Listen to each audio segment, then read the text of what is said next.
La 15e leçon de notre cours de thérapie pastorale multidimensionnelle et dynamique du Dr Massamba, thérapie pastorale multidimensionnelle et dynamique du Dr Massamba, la leçon 15e donc de ce cours portera sur la culpabilité et la responsabilité dans la problématique de traitement des individus envoûtés. La problématique de la libération des envoûtés. La culpabilité et la responsabilité. Alors, vous avez plusieurs cas que nous avons vus. Commençons par les cas les plus récents avec Dr Massamba. C'est le cas de Ndebo.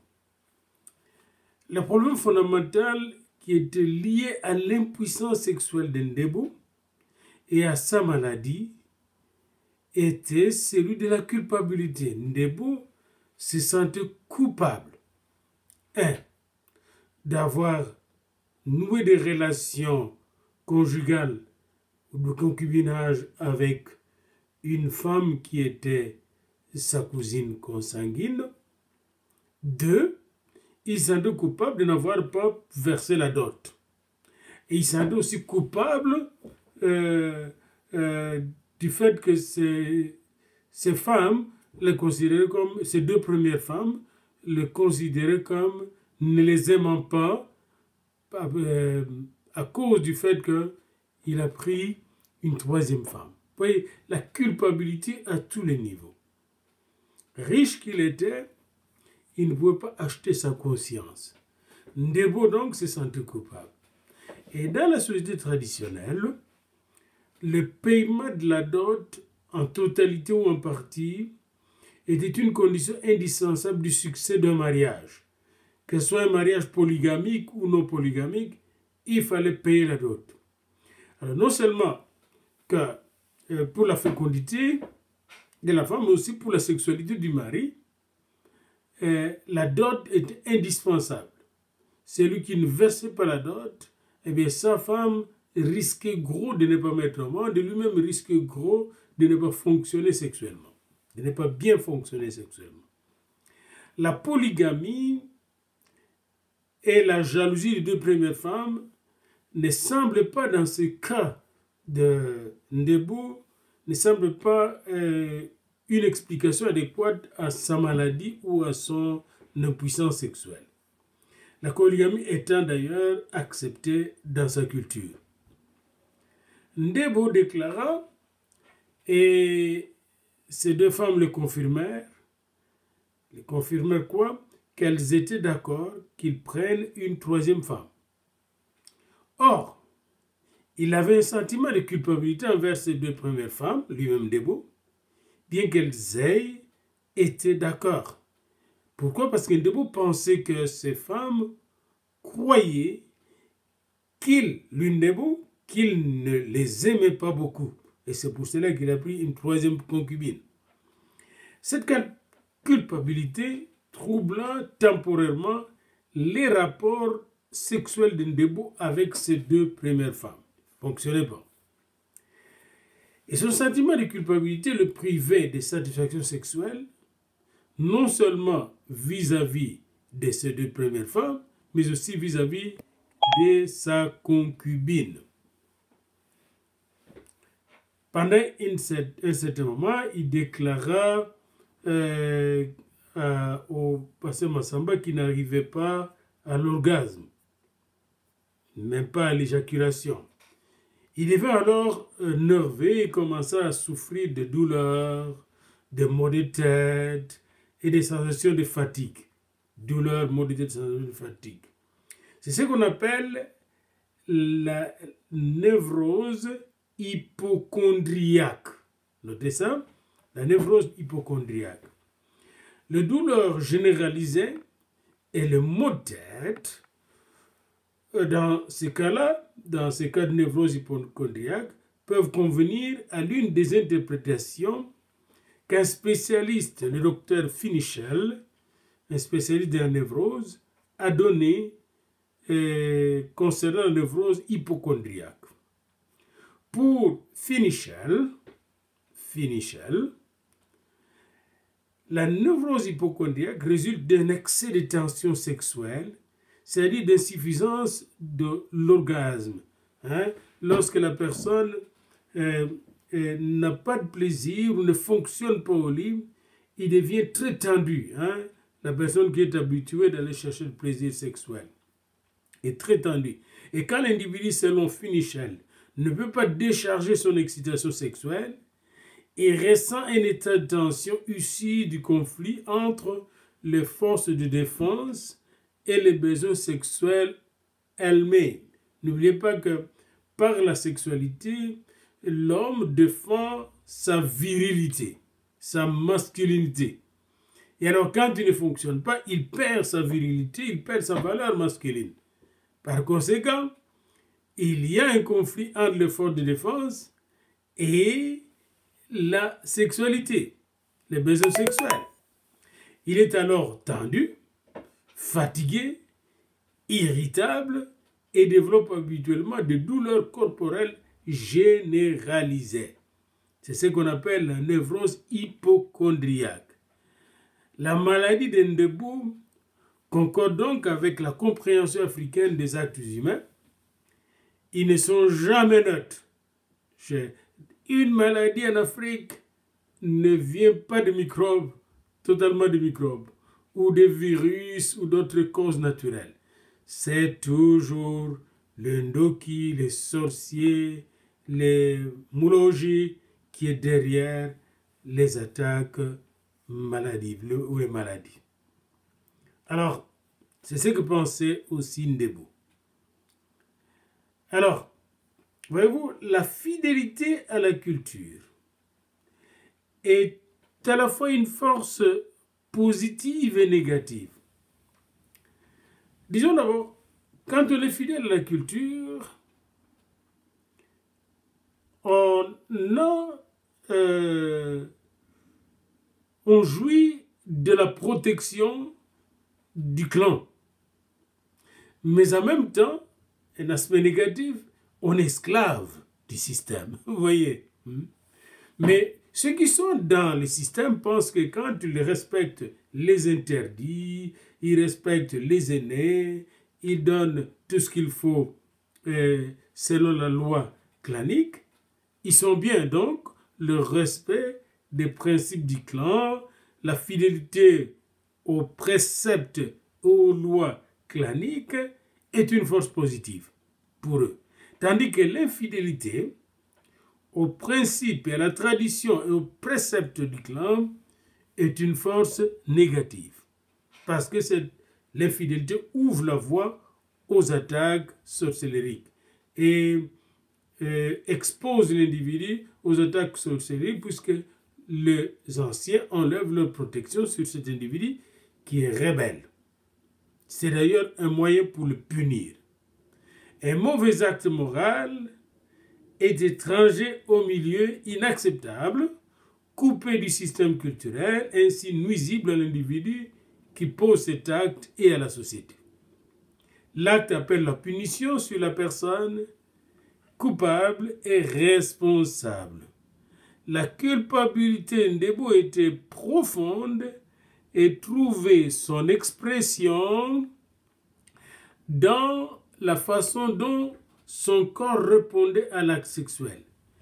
Le sexe perdait toute sa signification puisqu'il s'accompagnait de culpabilité. Quand Ndebou était au lit avec sa première comme sa deuxième femme, il se sentait coupable. Lorsqu'il était avec la troisième qui était sa concubine, il était toujours coupable. Et le poids de la culpabilité venait justement troubler la sexualité. Du point de vue mental, psychologique, Ndebou ne pouvait pas fonctionner sexuellement. Il n'était pas du tout présent, pour ainsi dire, dans sa sexualité.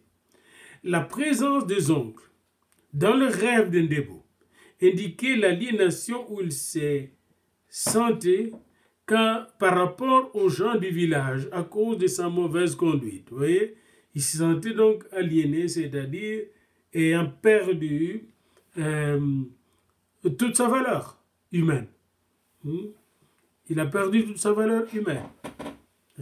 Et il devait se sentir même plein de honte. Ses oncles se sentaient responsables de la situation créée par un membre de leur clan qui ne pouvait payer la dot et qui était aussi en relation conjugale avec une de ses cousines consanguines. D'où la maladie de Ndebo. Ndebo commençait à approcher le seuil d'une psychose de peur et de culpabilité quand il consulta le docteur Massamba.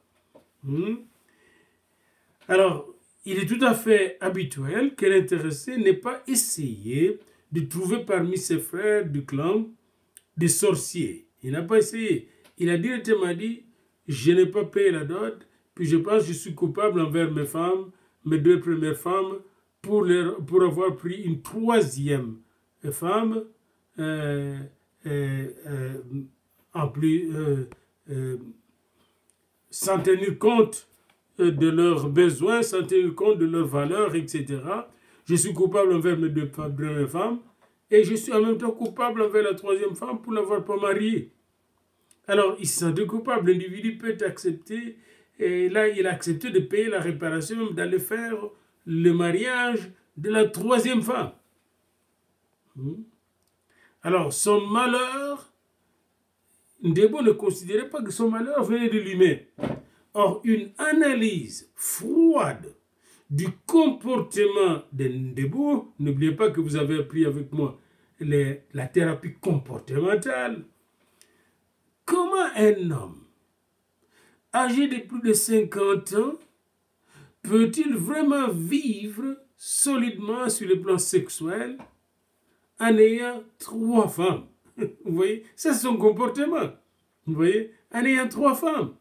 Vous voyez, et ça c'est très important. Et puis il était chrétien catholique. Et là encore, la polygamie est prohibée. Comment peut-il être à la fois catholique, tout en étant traditionnaliste, et polygame?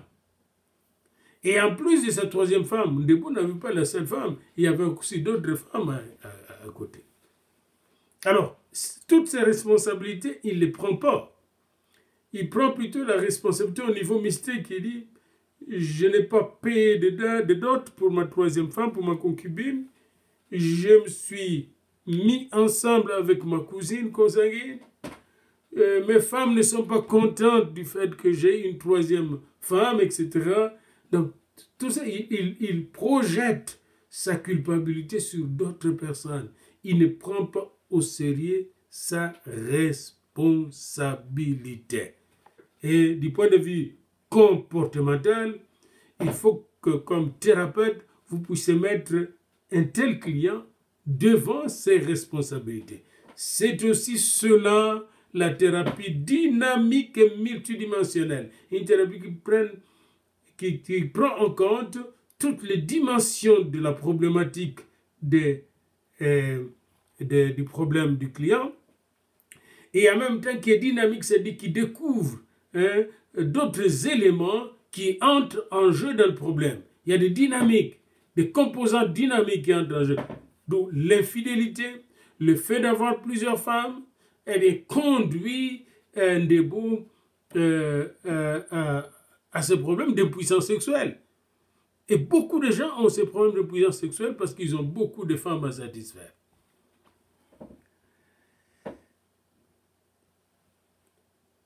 Ici, comme le docteur Massamba le dit, pas plus que Makang Mambong, je ne suggère pas ici que la honte soit une des caractéristiques de cette culture. Ndebo ne semble pas éprouver de la honte pour ce qu'il fait, mais il a honte du fait de n'avoir pas payé la dot pour sa troisième femme, sa concubine. Il a aussi honte du fait qu'il a pris une troisième concubine. Il a honte vis-à-vis de ses deux premières femmes. Et cette honte vient s'ajouter à sa culpabilité et à sa responsabilité humaine. Et ici, j'aimerais ouvrir une parenthèse que je vais fermer rapidement. Et je vais vous parler un peu de nomos. Les nomos, les normes. Nous vivons dans un monde de normes. Il y a beaucoup de principes qu'on nous demande de respecter dans la vie et que nous devons respecter. Ok, nous sommes d'accord là-dessus. Mais maintenant, notre comportement à l'égard de normes peut être de trois façons, trois manières. Nous pouvons nous comporter de trois manières vis-à-vis des normes, des lois, de l'interdit, comme l'interdit de l'inceste, l'interdit de ne pas prendre une femme sans payer la dot, etc. Nous pouvons nous comporter vis-à-vis de ces interdits de façon hétéronomique. Je pourrais vous le donner dans un cours d'éthique chrétienne. L'hétéronomie, ça c'est mon propre cours que je donne de temps en temps. L'hétéronomie, c'est le fait que je respecte les normes, mais les normes sont extérieures à moi, s'imposent à moi. C'est la manière dont nous nous comportons dans les traditions africaines. On a peur de tricher, peur de transgresser les normes traditionnelles, au risque d'être malade, au risque d'être puni, au risque d'avoir des réactions néfastes sur nous, contre nous.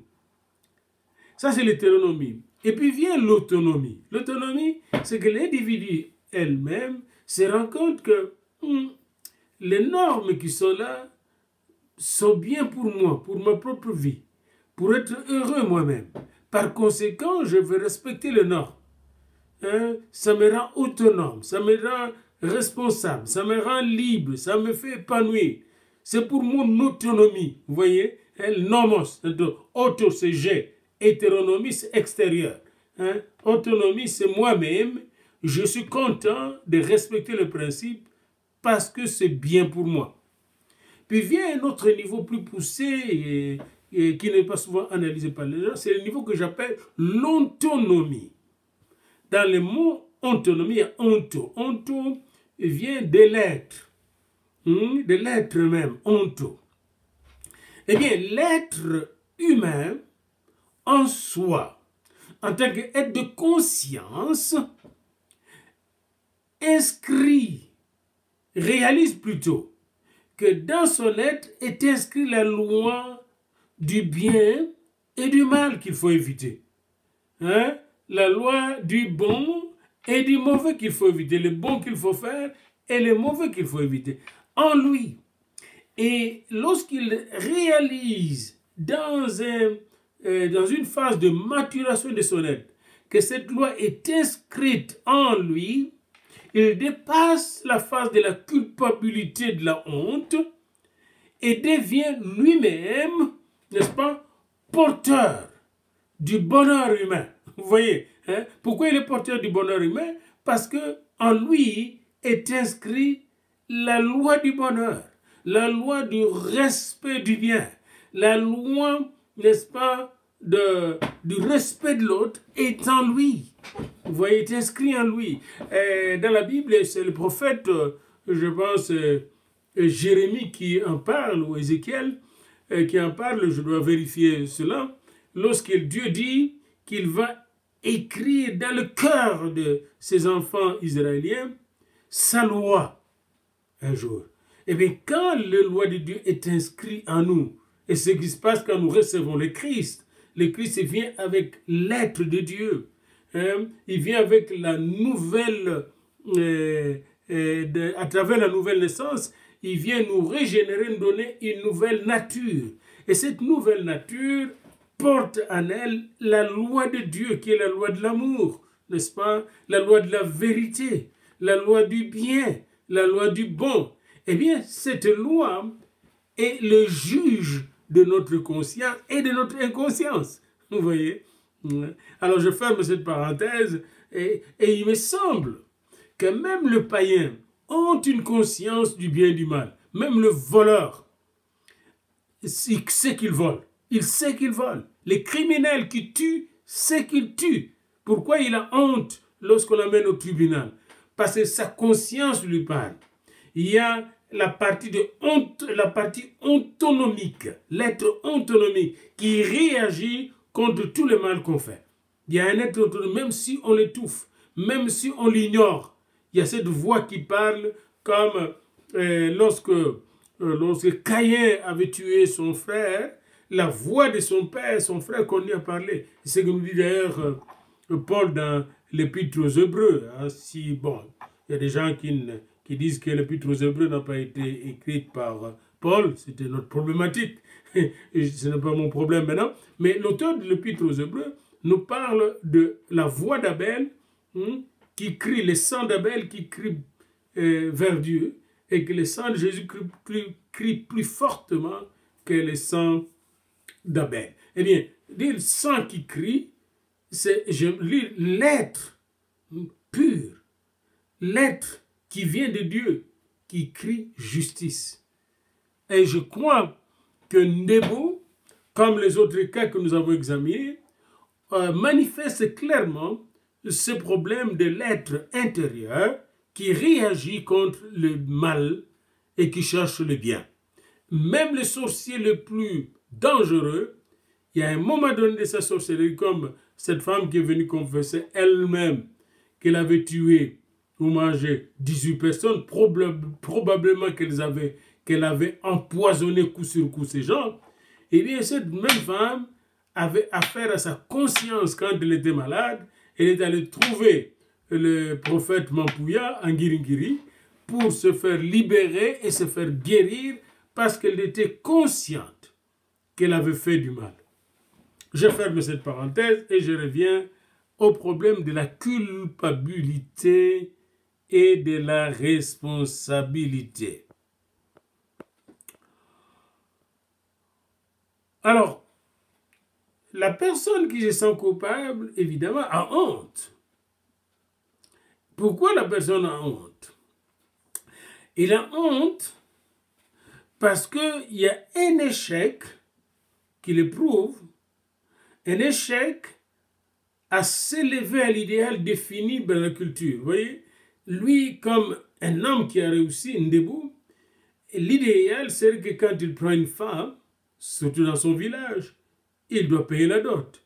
Or, il n'était pas capable de s'élever à ce niveau-là. Et cet échec de ne pas réussir à s'élever au niveau de quelqu'un qui prend au sérieux la dot et de devenir quelqu'un qui vit avec la femme venant de sa propre tribu, sans avoir versé la dot, eh bien, fait honte. Il y a une anxiété qui est née de cet échec qui provoque la honte. Et jointe à cette honte, n'est-ce pas, la menace inconsciente d'être exclu du clan, d'être condamné par les clans. Il y a culpabilité lorsque cette anxiété, cette peur, naît du fait de la transgression de l'interdit. La honte, l'incapacité de ne pouvoir s'élever au niveau de l'idéal défini par les clans. La culpabilité vient du fait de la transgression de l'interdit, de la transgression de principes fixés par les clans, le principe de la dot. Il a transgressé, il se sent coupable. Et cette culpabilité est jointe à l'impuissance qui est comme une menace inconsciente d'une mutilation possible. Rappelez-vous du cas de cet homme qui pensait que sa femme, avec son groupe d'Endoki, venait lui couper, n'est-ce pas, son pénis. Eh bien, et si vous analysez cette situation, cet homme était aussi coupable de plusieurs situations d'irresponsabilité vis-à-vis de sa femme et de ses fils. En général, comme le dit Massamba, on observe dans les palabres thérapeutiques la tendance de l'individu à socialiser sa culpabilité. Je suis malade parce qu'il y a le sorcier dans la famille qui m'a jeté le sort, qui m'attaque. Il socialise sa culpabilité, vous voyez. Alors qu'en réalité, par exemple, il sait qu'il a eu la syphilis ou la gonorrhée parce qu'il était adultère.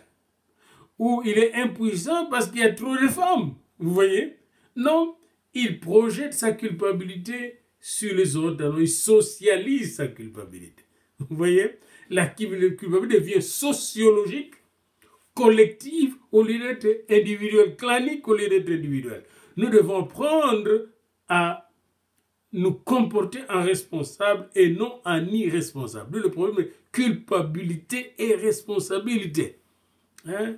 Comme les sorciers devaient être responsables de sa jalousie et responsable, par exemple, s'il a mis des poisons sur la personne, il ne peut pas dire non, tu vas en sorcellerie, je peux en sorceller et puis je ne sais pas retirer, mais tu empoisonnes les gens. On ne t'a pas attrapé, mais si on contrôlait ça, 99% des accusations de sorcellerie sont, ou des cas d'ensorcellement, c'est des cas d'empoisonnement.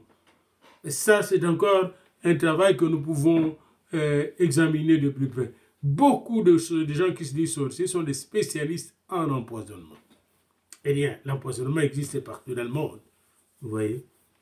Nous avons ici, au Canada comme en Londres, constaté qu'il y avait des médecins qui s'amusaient à empoisonner des infirmiers, qui s'amusaient à empoisonner leurs malades pour les éliminer. Il y a un médecin à Londres, lui, il éliminait tous les vieillards, puis s'emparait de leur testament qu'il avait déjà rédigé avec eux, puis prenait leur héritage. Donc, et on ne savait pas comment ces gens-là mouraient, et c'était un mystère, mais lui, il tirait de cela un certain plaisir. Alors on va dire que c'est un sorcier, mais en fait c'est un meurtrier qui tue les gens par empoisonnement pour s'emparer de leur richesse. Mêmement pour l'homme de l'État de Colorado qui dernièrement a tué sa femme et ses 2 filles et aussi la grossesse que portait sa femme parce qu'il venait d'avoir une autre femme, voulait se débarrasser de sa femme. Alors, on dirait, oh, c'est le sorcier, mais ou on m'a ensorcelé. Je ne sais pas qu'est-ce qui m'est arrivé, on m'a foutu, mais c'est lui qui est le responsable de cet acte. Quand on est homme, disait Saint-Exupéry, on est responsable. Alors, cette tendance à trouver un bouc émissaire, chez nous, surtout en Afrique, est renforcée par le groupe qui considère la transgression, le péché des membres du clan, comme le péché du corps tout entier. Vous voyez, hein? Les clans assument ses responsabilités parce que c'est au clan que les générations passées ont transmis les valeurs, les interdits, les principes moraux, et que celles-ci sont considérées comme éternelles, indéformables, immuables. Vous voyez, hein? C'est un peu comme quelqu'un qui est allé construire un cimetière de son père dans son village. Et on lui dit, bah, tu veux construire le cimetière de ton père, mais il faut construire aussi le cimetière de ton oncle, de ta tante, de ta... Qu'est-ce qu'il y a? Et sa tante, son oncle avaient leurs propres enfants, et ces enfants-là étaient irresponsables, ne voulaient pas prendre leurs responsabilités. Ils étaient pleins de femmes, à gauche, à droite. Vous comprenez? Et c'est important pour nous d'être responsables de nos actes. Et alors là, sorcellerie ou pas sorcellerie, l'essentiel pour toi, c'est de ne pas manger la sale nourriture, la nourriture empoisonnée de ces gens-là. Tu vas sortir vainqueur. Personne ne viendra avec ses avions nocturnes. S'il vient avec ses avions nocturnes, le Saint-Esprit et les anges vont le bousiller. Et il n'y a personne qui passe, n'est-ce pas, dans les airs occupés par les chérubins, les séraphins et les anges de Dieu. Regardez Ésaïe 6, quand allez dans le livre de l'Apocalypse, vous allez voir que tous les cieux, l'univers est occupé, tous les cieux sont occupés par les puissants anges de Dieu, les séraphins, les chérubins. Rien ne peut, n'est-ce pas, vous faire du mal quand vous êtes sous l'abri du Très-Haut, selon le psaume 91. Alors, faites attention de vous associer à ces régimes de culpabilité, à ces liens d'interdit, où les responsables se trouvent déjà au tombeau. Les ancêtres ont dit, on voulait faire dire à cet homme-là, il faut respecter les choses des ancêtres. Il dit non, mon père m'a dit de construire sa propre tombe. Point. Il ne m'a jamais ordonné de construire les autres tombes. Et comme son père était un chef, ben, ils ont respecté, ils avaient peur d'aller à l'encontre de ces chefs-là. Et un chrétien d'ailleurs. Alors la socialisation de la responsabilité ne constitue pas le noyau de la compulsion de répétition qu'on observe chez de nombreux patients doués de moi faibles, qui ont un moi faible. Leur moi est si insignifiant qu'ils sont accablés et opprimés par les mauvais moi. Voyez-vous, et nous sommes, si vous connaissez le moi adulte, moi que nous avons appris en approche transactionnelle, le moi adulte, le moi enfant et le moi du père. Alors ici, vous voyez, ils sont dominés par le moi du père, les ancêtres. Ils sont dominés par les interdits, le surmoi, si vous voulez parler en langage hébreu. Le moi est écrasé par le surmoi et est incapable d'émerger. Et c'est dans ce cadre-là que la personne vit dans une culpabilité permanente, culpabilité partagée par tous les clans. Les services de l'Église, du conseil de l'Église, les pasteurs qui viennent au secours, en aide à de telles personnes, doit être un service qui comprend sérieusement comment Dieu prend soin des âmes coupables. Venons au cas, et c'est là que je termine, au cas d'Adam et d'Ève. Après avoir commis leur péché, je suis dans Genèse 3. Dieu vient au secours de ces coupables qui ont honte, qui se condamnent eux-mêmes. Et il leur pose la question, mais où es-tu, Adam? Et quand il pose la question à Adam se dit, je suis ici, mais viens alors. Il dit, j'ai honte. Pourquoi tu honte? Parce que je mangeais. Ah, tu as mangé les fruits de l'arbre de la connaissance du bien et du mal, oui. Mais c'est la femme. Voyez-vous, il culpabilise la femme. Puis la femme dit, c'est le serpent. Elle culpabilise le serpent. Ici, n'est-ce pas, le sorcier, c'est le serpent. Mais quand Dieu va maudire, il va maudire le serpent, il va maudire la femme, il va maudire aussi l'âme. Pourquoi? Quand on est homme ou femme, on est responsable. N'est-ce pas? On peut dire, on m'a envoûté, c'est pourquoi j'ai la syphilis. C'est toi qui es allé chercher les femmes. La guérison totale se produit non pas quand vous allez faire les rites, les interdits, les rites plutôt, pour, n'est-ce pas, répondre aux interdits claniques, mais c'est quand vous prenez votre responsabilité personnelle, vous confessez vos péchés et vous acceptez devant Dieu votre responsabilité, eh bien Dieu va vous libérer. Et c'est ainsi que Dr Massamba parle de la guérison spirituelle que nous verrons dans son livre intitulé « Le Saint-Esprit interroge les esprits ». Ce serait la deuxième partie de ce cours de thérapie pastorale, multidimensionnelle et dynamique.